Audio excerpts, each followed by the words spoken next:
Hello, friends! Welcome back to another episode here at Daily English Loop. I'm your host, Alex.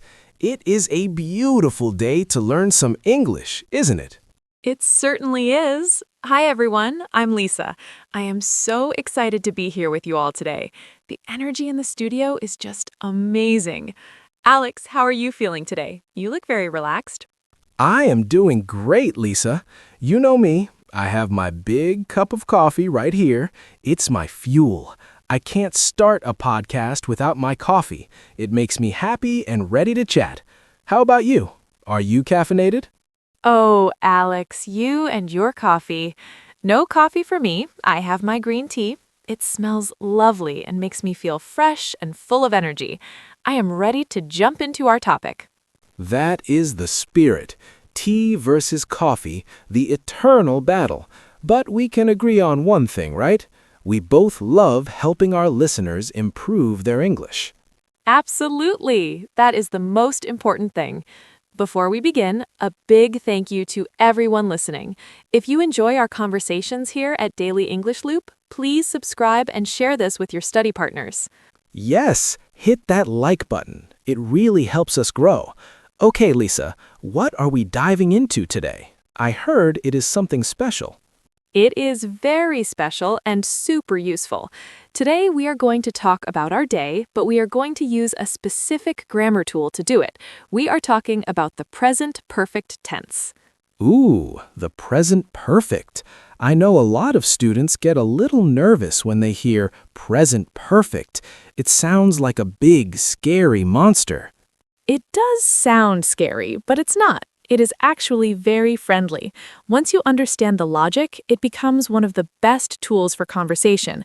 It helps us connect the past to the present. Exactly. It is the bridge between what happened before and what is happening now.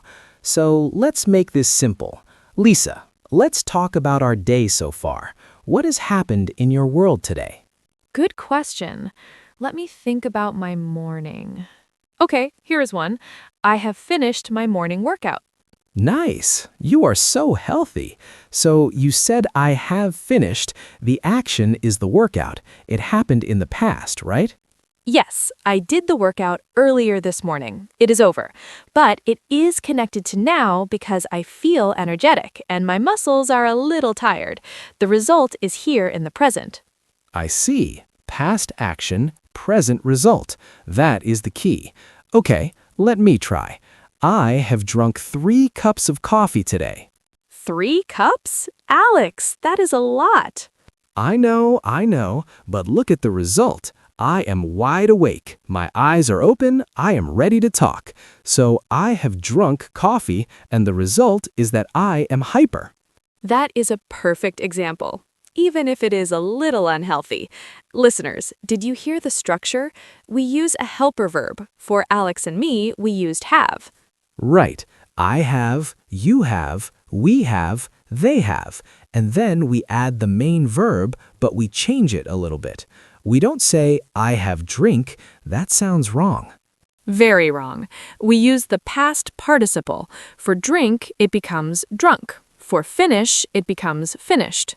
So the formula is subject plus have or has plus past participle. Simple math. Exactly. But don't forget the other helper. If we talk about he or she or it, we don't use have, we use has. Right. Like if I talk about my cat, Barnaby, I can say Barnaby has eaten his breakfast. Or if I talk about you, I can say Alex has drunk too much coffee. Hey! Okay, fair point.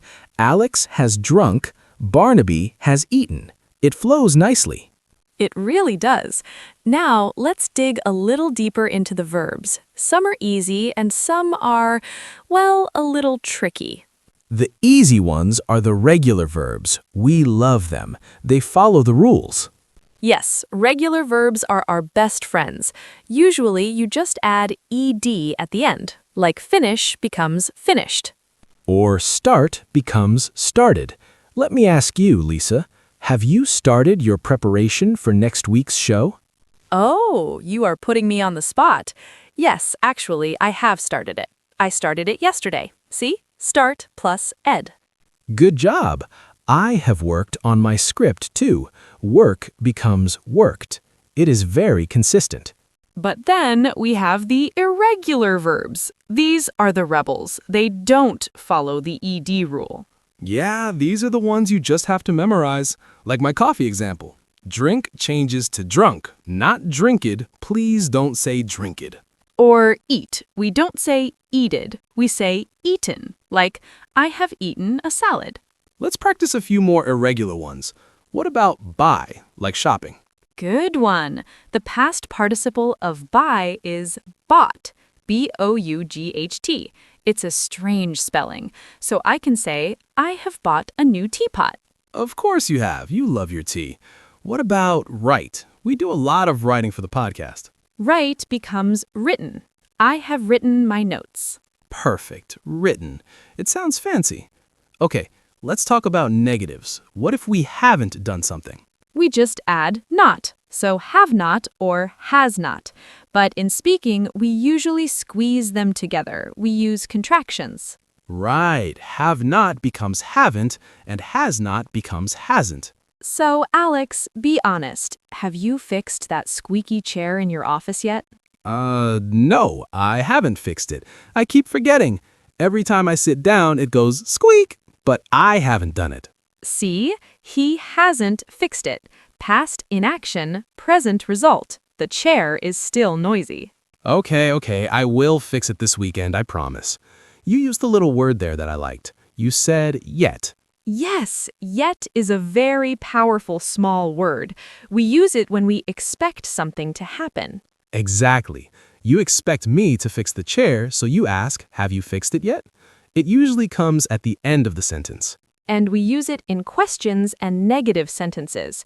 I haven't eaten lunch yet. It means I am going to eat, but not up to this moment. I haven't checked my mailbox yet. I need to go downstairs and look. Yet implies the future possibility. Now, what if you are super fast and efficient? What if you did something earlier than expected? Then we use already. I love this word. It makes me feel productive. Me too. For example, if you ask me to clean the studio, I can say, relax, Alex, I have already cleaned it. Wow, Lisa, you are amazing. I have already cleaned it. It emphasizes that the action is complete, maybe even surprisingly early. I have already uploaded our last episode. It's online right now. You are on fire today. Okay, so we have yet, already. There's one more common one. Just. Just is for things that happened a very, very short time ago, like seconds or minutes ago. Imagine my phone rings. Ring, ring. I pick it up. I put it down. I can say, I have just finished a call. Perfect. It means it happened immediately before now. Or if I spill my tea, oops, I can say, oh no, I have just spilled my tea. Luckily you didn't, but that is the right usage. It feels very immediate. So we have these three helpers, yet, already, and just. They add so much flavor to the present perfect. They really do. Let's try to put this into a real conversation. Let's pretend we're meeting for lunch. Okay, I'm ready. Scene start. Hey, Alex, sorry I'm a little late. Have you waited long? Hi, Lisa. No, I haven't waited long. I just arrived myself, maybe 5 minutes ago. Oh, good. Have you looked at the menu yet? I'm starving. Yes, I have already looked at it. I've decided what I want. The burgers look amazing. A burger sounds good. I haven't decided yet. Everything looks delicious. Have you tried the pasta here before? No, I haven't tried the pasta, but I have heard it's good. My friend told me about it. Okay, maybe I'll try that. Oh, look, the waiter has just come to our table. Scene end. That was great, Lisa. It felt very natural. It did. We used haven't waited, have just arrived, have already looked, have decided, haven't decided, have heard, and has just come. Wow, when you list them like that, you realize how often we use this tense. It's everywhere in English conversation. It really is. It helps the conversation flow because we're constantly updating each other on our status. Status update. That's a great way to think about it. Present perfect is your life's status update. Now, Alex, there is another tricky pair of words we need to discuss. It confuses a lot of my students. Gone and been. Oh, yes, the classic gone versus been. They both talk about going places, but the meaning is different. Right. Let's imagine our friend Tom. If I say Tom has gone to the bank, where is Tom? If Tom has gone to the bank, he is not here. He is at the bank or on his way to the bank. We can't see him. Exactly. He went and he hasn't returned. Gone means he is away. But what if I see Tom walking into the room? He is back. I can't say he has gone to the bank because he's standing right here. Correct. In that case, we say Tom has been to the bank. It means he went and he came back. The trip is finished. So, been is like a round-trip ticket. You go and you return. Gone is a one-way ticket, at least for now. That is a great analogy. Round trip versus one way. So, Alex, have you been to the new coffee shop down the street? Yes, I have been there. I went yesterday. I'm here now, so I have been. And if I look for your sister and she isn't home, I would say she has gone to work. She is not here. perfect. That clears it up. Been is also used for general life experiences, right? Yes, this is the fun part. We can use present perfect to talk about things we have done in our lives at any time. We often use the words ever and never here. Ever for questions and never for things we haven't done. So, Lisa, I have a question for you. Have you ever been to Paris? Oh, I wish. No, I have never been to Paris. It is on my dream list. I want to see the Eiffel Tower. What about you? Have you ever been to Japan? Yes, I have been to Japan once. It was amazing. The food, the people. I have eaten the best sushi of my life there. I am so jealous. You have eaten sushi in Japan. That is a cool experience. It was. And notice, I didn't say when I went. I just said, I have been. When we talk about life experience, the specific time isn't important. The experience is what matters. That is a very important rule. If we say the specific time, like yesterday or in 2010, we use the simple past. I went to Japan in 2010. Right. But if we just want to say, I have this memory, we use present perfect. I have visited Tokyo. It connects my past trip to my identity now. It's like collecting badges. I have visited Tokyo, badge collected.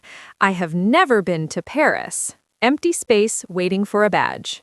I like that visual, collecting experience badges. Let's ask about some other activities. Lisa, have you ever ridden a horse? Yes, actually, I have ridden a horse. My uncle has a farm. I have ridden many times. Ride becomes ridden. Nice. I have never ridden a horse. I'm a city boy. I'm a little scared of them. You should try it. It's fun.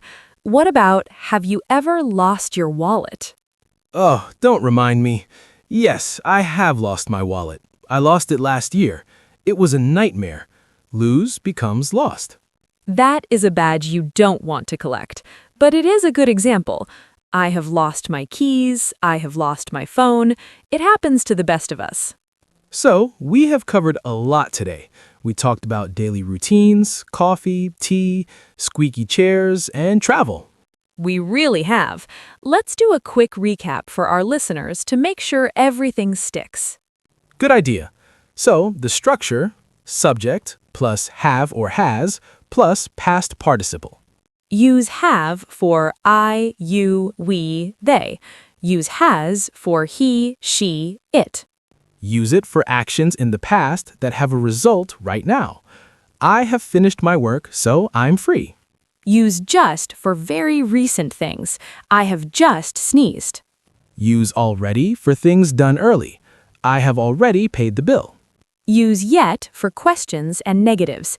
Have you finished yet? No, not yet. And remember gone versus been. Gone means they are away. Been means they went and came back. And finally, use ever and never to talk about your life experiences. Have you ever seen a ghost? I have never seen a ghost. I have never seen a ghost either, and I hope I never do. Me too. Well, Alex, I think we've covered the present perfect from every angle today. I think so too. To our listeners, don't be afraid of this tense. Start using it. Talk to yourself in the mirror if you have to. Yes. Ask yourself, what have I done today? Have I brushed my teeth? Have I learned some English? I am sure the answer to the last one is yes, I have. Absolutely. You guys are doing great. Learning a language is a journey, and you have taken a big step today. We want to hear from you. In the comments or just in your notebook, write down 3 things you have done today. Maybe I have walked the dog, or I have cooked dinner. Keep it simple. And if you enjoyed this episode, please subscribe to Daily English Loop. We have many more topics coming up to help you master English. And share this with your friends. It's more fun to learn together. Thank you so much for spending your time with us. It has been a pleasure. I'm going to go get another cup of coffee now. Alex, you have already had 3. I know, but the day isn't over yet. Thanks, everyone. Goodbye, everyone. Have a wonderful day. See you next time. Bye.